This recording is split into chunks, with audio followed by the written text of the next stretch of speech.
My friends left me out of their wedding, sent a last-minute invite to cover their tracks, and now they're making me look like the bad guy for not showing up.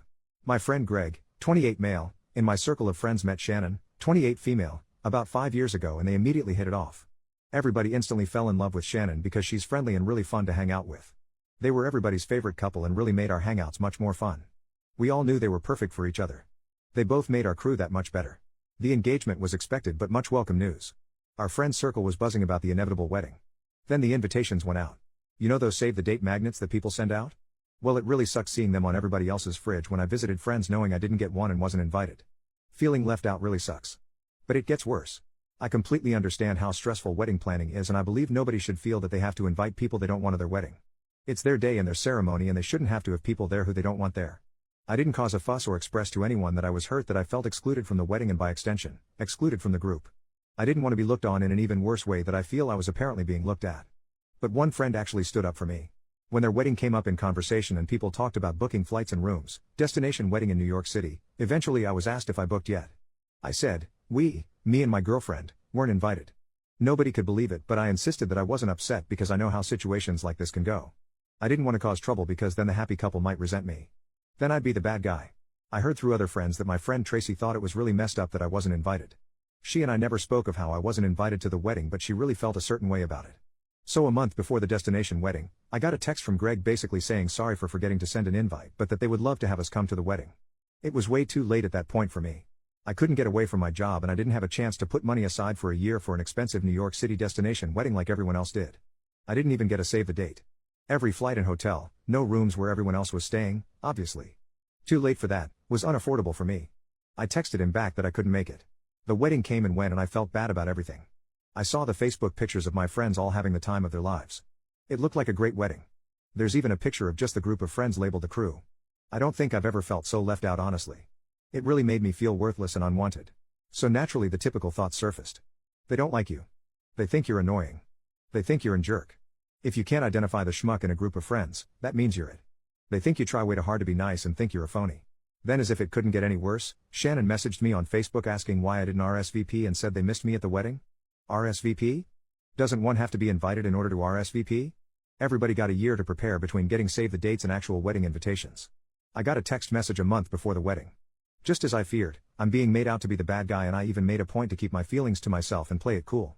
But as usual I didn't say this to her because I know how I would end up looking. I actually apologized for. I don't even know why. But I made a point to mention how I spoke with Greg about it. I also made sure to compliment the wedding pictures and say it looked like fun. I did everything I could in that conversation to make it easier on her and of course now I feel like a total schmuck. That was this past summer and I haven't seen them since. I feel like that's it for me in the group now. I see some of the friends in our group every now and then but everything feels different now. None of them even responded to my birthday party Facebook invite this month. I feel like things are being said behind the scenes and I feel completely out of the loop. It felt like a passive-aggressive message that maybe Greg and Shannon never actually liked me. My fiancée gets along great with Shannon and she's just confused. Seeing her confusion just makes my heart break even more because she's a sweetheart who's never offended anybody in her life. I wish I could break it to her that I'm just the guy in the group that Greg and Shannon think sucks but I don't know how and I feel like a complete loser who deserves this. I'll always appreciate Tracy for sticking up for me.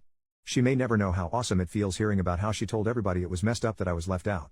I haven't even spoken to her about how the whole thing made me feel, or anybody for that matter. Reddit, you are the first to hear about it, because I didn't want it to appear like I am making a stink and become even more disliked. This whole thing just freaking sucks. I feel like I don't have friends anymore. And to make it worse, soon I'll have a wedding of my own and I'm afraid I won't have any friends there, except for Tracy of course. How am I supposed to handle who I invite so it doesn't seem like I'm leaving people out for petty revenge? How the heck do I navigate a toxic situation that I had no hand in creating? I still feel like I'm in the dark or could be overreacting. What the hell? Relevant comment, that totally sucks. I would be hurt too. Do you think maybe Greg was in charge of sending invites to his friends and forgot? Or it got lost in the mail? I had an invite get returned to me 1 month after I sent it, but thankfully I'd sent a save the date, and sent my invite super early so it ended up being fine, but if I hadn't one of my cousins might have incorrectly thought she was excluded. It sounds like Shannon, at least, thought you were sent an invite if she was upset you didn't RSVP. You actually did RSVP by texting Greg back, but it sounds like she thought you'd been sent an RSVP response card. OP, yeah it could just be a simple misunderstanding but word seemed to get around early that I didn't get a save the date and even later didn't get an invite either. Tracy especially seemed to make sure everybody was aware that she wasn't happy about my exclusion.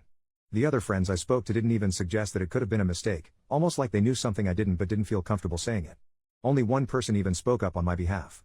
Mini update 3 days later, I took everyone's advice and brought it up with Tracy.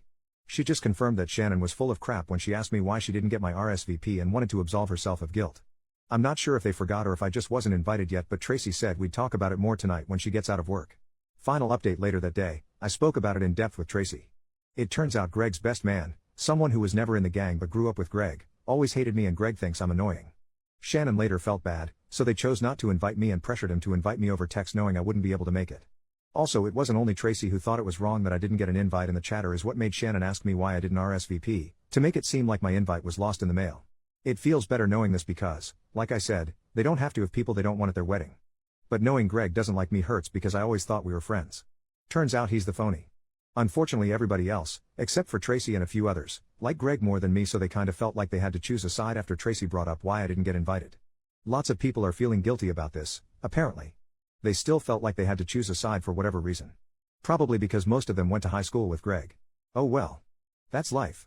Thanks for the advice about being more assertive. Those of you polite about it were very helpful. Thanks. Relevant comments. Commenter number 1. Yeah, you don't need those two-faced jerks in your life. Congratulations on finding out before they borrowed money from you. When they get divorced, you can reach out to Greg and tell him that he deserves it. OP, it's funny you bring up borrowing money because they're the type who always want to split the check when they order the most expensive crap and always say, I'll get you back. And I don't trust Venmo. I'll just give you cash when I go to the ATM, and then they never do. On the plus side, I don't have to pay for part of their steak and lobster dinners anymore. Commenter number 2, will you invite Greg, Shannon and the best man to his wedding? OP, nah, I don't think it would be right to force anybody to choose sides because that feels inappropriate to do to friends. I think everybody who stood up for me gets an invite. Greg can have his best man and be the cynical bastards they are together. Honestly, nobody really likes the best man all that much because he's always acted like an obnoxious jerk when he's been around us. They can have each other. Commenter number 3, in this situation you aren't the bad guy from my perspective, and to be honest, a destination wedding is a jerk move on your friend's part. The sheer inconvenience of one is like jerk move supreme, especially the fact they chose NYC, what the heck.